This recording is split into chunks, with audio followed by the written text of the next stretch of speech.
All right, so I'm moving on to location.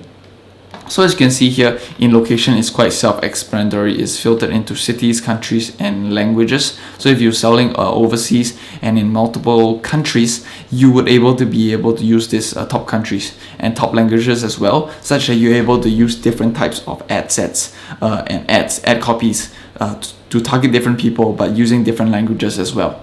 All right, so in the top cities, so if I was selling exclusively in the United States, right, then I will be able to use this information such as Phoenix, Arizona, Portland, Oregon, these places where, as you can see, the selected audience, there's a big selected audience in these cities, right? But the thing is this compare tool, which is basically plus 100%, is basically the affinity rate, which is same as the page likes section just now. How much more are these people interested in this camping niche that I've typed in over here? All right, so even though the selected audience population here in Idaho may be smaller than that in Oregon, I understand that people in Idaho who like camping are more interested, are more invested into camping than the people in Portland, Oregon. So that's something you need to take note as well. And the thing is about it is that, I mean, Portland, Idaho, there are places, there are cities where there are just millions and millions of people. So in terms of 0.2% and 0.4%, that 0.2% you just don't have to be so careful and wary of. There is population size, there is significance in the data, so you don't really have to worry about that. All right, the last part of the audience insights tools that I would like to show you would be the activity tab. So in the activity tab, you can see how engaged these Facebook users are when they are using Facebook. And this is important because you have to understand how engaged people are on these social media platforms, right? Even though they are expressing interest in camping, they may not be interacting with your ad as much as you would like it to be. So as you can see here, in the frequency of activities on the left hand side, as you can see, lifetime people, users who like camping in the United States, they like 2 pages, they make 22 comments, 31 post likes, 6 post shares. This is metrics and data that you can just use and observe and use your own discretion when basically putting out your ads. And it may not be as important at this moment in time when you're creating your customer persona. But what's important may be, for example, in the device user section, you can see how much of it is desktop, mobile, or desktop and mobile. So if you are seeing that, for example, 70% of your customers, right, your potential customers are using mobile, then you definitely know that when you put out your ad, you can just target to the mobile users, that's all. And as well as operating system, as you can, operating system, there is Android as well as iPhone and iPod. So generally people who have iPhones generally have a higher income in a sense, because iPhones are more expensive. They're upwards of $1,000, and Androids, people with Androids are cheaper and they have less purchasing power. But that's just something you have to keep in mind. And if you're very, very open in selling something that is unrelated to tech, then it's okay. But however, if you were just selling to iPhone users, such as you're only selling like iPhone cases, for example, then that is something, a factor that you need to keep into consideration. All right. So this is basically how you use your audience insights tool, and you basically fill up this entire customer persona of yours. All right. So this is the information that I've gathered so far for audience insights, but I've done it very skimpily because I want to keep this tutorial short. All right. So the last thing in audience insights that I'd like to show you. So basically, after you do all this manual labor in audience insights, collecting data and putting your data into a very organized, coherent sense of information into your text edit files, into your Excel files, etc. You go into Ads Manager. The last thing about it is that you can basically have these audiences set up in the sense that after you created the active persona that you want to target, you can come over here and you basically create new, and then afterwards you can just save your persona. So when you can come back to audience insights and you can basically reference back again if you're lost. All right. So after I've gathered all this data about my customer's persona, it will definitely be more comprehensive than this. You come into the Ads Manager.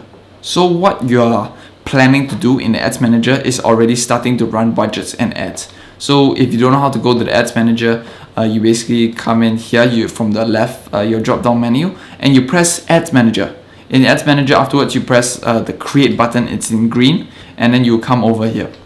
I have a tutorial on it on my YouTube channel about creating Facebook ads if you don't know. So what you can do in Facebook basically is using that data that we have collected previously in Audience Insights, and we're just going to plug that in and put our research data into it here. So what I'm going to do is, so familytentcamping.com, I want to target the United States only.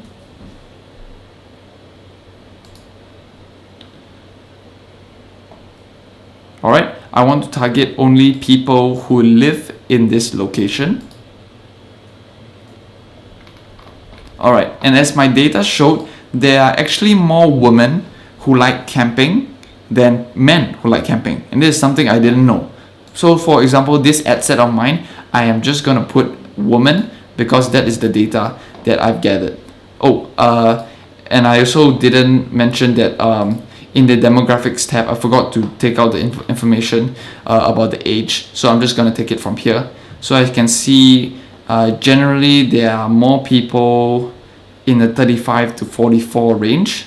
So because they're quite spread apart, right? And I haven't done A/B split testing, I'm just going to take the 25 mark to the 54 mark. Alright, so I'm just going to put in my data of my age group, 25. Alright, and 54, woman. My language, I'm just going to put English. Alright, so now I'm just going to do my interest targeting from the data that I've collected. Alright, so as you can see, RTIC, outdoors, mossy oaks. So I'm just going to start off with camping. Alright.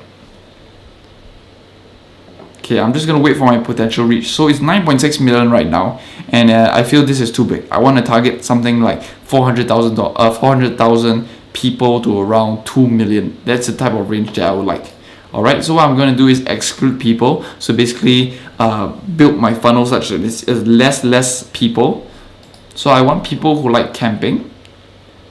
But I also like people, I want to target people who like the RTIC outdoors. Okay, RTIC. Okay, so sometimes when the Audience Insights gives you this information, I'm not sure why, but Facebook doesn't show up. Facebook doesn't have this data show up. So I'm just gonna move on to the next brand. So I'm gonna put in mossy oak.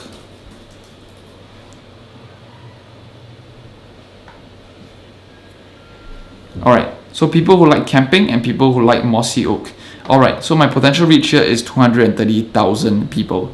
Alright, so this is basically the interest targeting method that you can use using Facebook's Audience Insights. Just keep in mind, right, this would be one type of targeting, right? So this would just be one ad set. For Facebook to be successful in Facebook advertising, you need to be testing many different segments of customers and the interest targeting. So you can't just have one ad set where it's camping and then you have mossy oak and then you just launch an ad just like that. You may potentially have 3 to 5 ads, or if you want to be more aggressive, even more accurate, maybe 5 to 10 ad sets or in one campaign of targeting campaign for a tent, for example, that I want to advertise. Alright, so this could be one ad set. Another ad set would be, I'll just take out mossy oak once again, and I'm just going to plug in homestead and survival. Homestead. There we go. Homestead survival, 2.7 million. Alright, so my second ad set that I would like to launch here would be 460,000 people. Alright, so now I have 2 ad sets. I'll just do one more, for example. So I'm just going to narrow my audience once again. I'm going to come in here. I'm going to put in home away. Home away, 6 million. Alright, so my potential reach for home away is 570,000. and I'm happy with this potential reach. It's a good audience size, it's statistically significant, and we're gonna roll with it. So as you can see here, you just create multiple ad sets from the information that you've collected from audience insights, and you basically plug them into your Facebook Ads Manager. Just keep in mind that you have to be aggressively testing your ad sets. You can't just have one ad set and expect it to be profitable and expect it to convert over that one ad set, right? Maybe people who like camping but also like home away may not respond that well to the tent that you're basically advertising. Another thing would be Facebook's algorithm is that if you put out one ad set, they basically show that your ad to 1% of your potential reach. So 1% of this 570,000 people are gonna be shown to the ad. And if your ad is basically effective, getting a lot of likes, engagement, comments, shares, and basically click-throughs or even purchases, then Facebook recognizes that basically recognizes the ad set is very, very relevant, that is product market fit for the ad set and your product. Alright, so then they will basically make your conversions and basically your reach even cheaper for that ad set. So you basically need to, like as I said before, test. That is the aim of the game, and that is how you be successful in Facebook. Alright, so I really hope you benefited from and gained some value from this tutorial. Just keep in mind that all these tools are free, and you just need to put in effort to really research on what type of customer persona and what type of audiences you are targeting, right? All this information is free, and just utilize it to the best of your ability just because it's free, right? It's a very incredibly powerful tool that people don't really talk about, and by using it, you're just getting an advantage across, and basically you have an advantage over your competitors who don't use it, who just blindly put out their ad sets, who blindly just target people who they think that they are potential customers, but they're not. So like the example just now, I thought I would be targeting fathers, male, and they're 30 to 45, right? But according to the data that Facebook is telling me, I should be targeting women more, and my age demographic was 25 to 54, right? So just use this data effectively and don't assume anything. Alright, so the last thing I would like to talk about would be, after you put out your ad sets, let the data run, right? What I mean by that is, put your ad set out there for 24 to 72 hours and see how the market responds to it, right? Even though this audience insights tool gives you data about Facebook, your ad copy, your video, your photo may not resonate with the audience that you have, right? So you just need to keep testing and testing. Come to the end of this tutorial, and I hope you gain some value for it. If you have any questions regarding audience insights or anything digital marketing, feel free to put them in the comment section below, and I'll definitely answer it. Alright, once again, I would like to thank you for staying with me till the end of this tutorial, and thank you for your time. I will see you in the next one.